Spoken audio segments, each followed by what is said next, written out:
Figure versus ground is when we organize stimuli in our visual field into objects, called figures, that stand out from their surroundings, called the ground.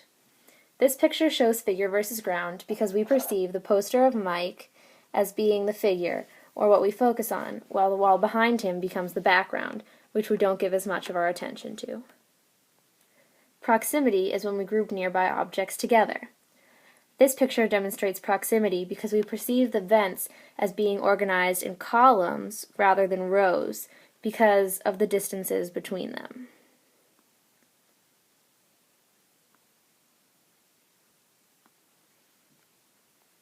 Similarity is when we group similar figures together.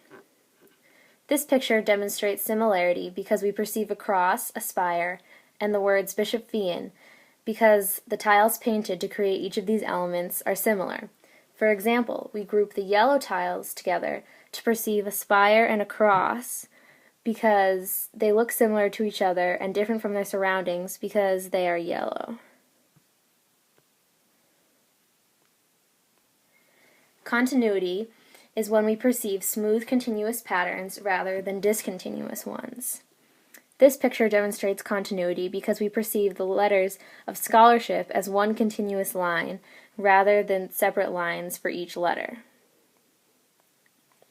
Connectedness is when we perceive objects that are uniform and linked as a single unit. This picture demonstrates connectedness because we perceive the railing as being one continuous structure going both up and down the stairs, when in fact there are two separate railings connected by 3 bars.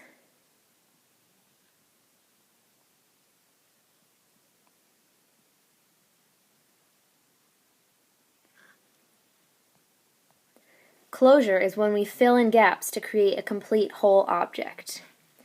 This picture of a fire alarm demonstrates closure because we perceive the speaker portion as being a complete circle, in effect connecting the separate dots to create a whole circle.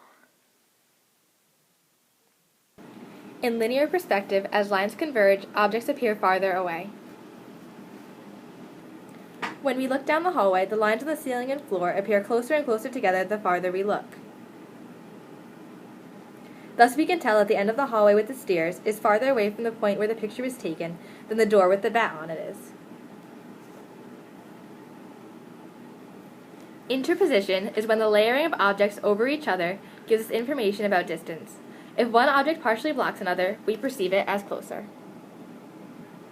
This picture is perceived as closer than the one with the 2 girls because it partially blocks the view of the girls. Relative height is when objects that are higher in our field of vision are perceived as being farther away.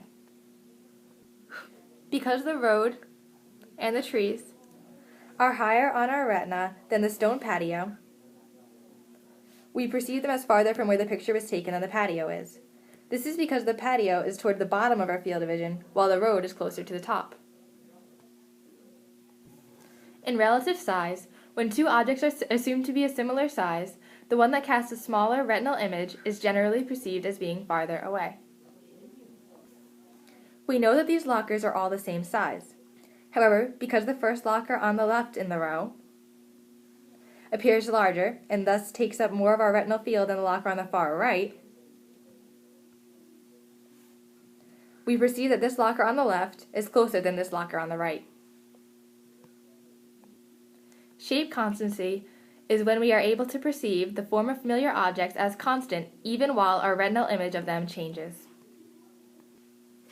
From the angle of the wall along the lockers, this red box appears to be a tiny line with a handle. However, we know that it is in fact a larger rectangular box with a handle because it is familiar and we walk by it nearly every day. Our mind knows that the shape of the box does not change simply because our angle of vision has.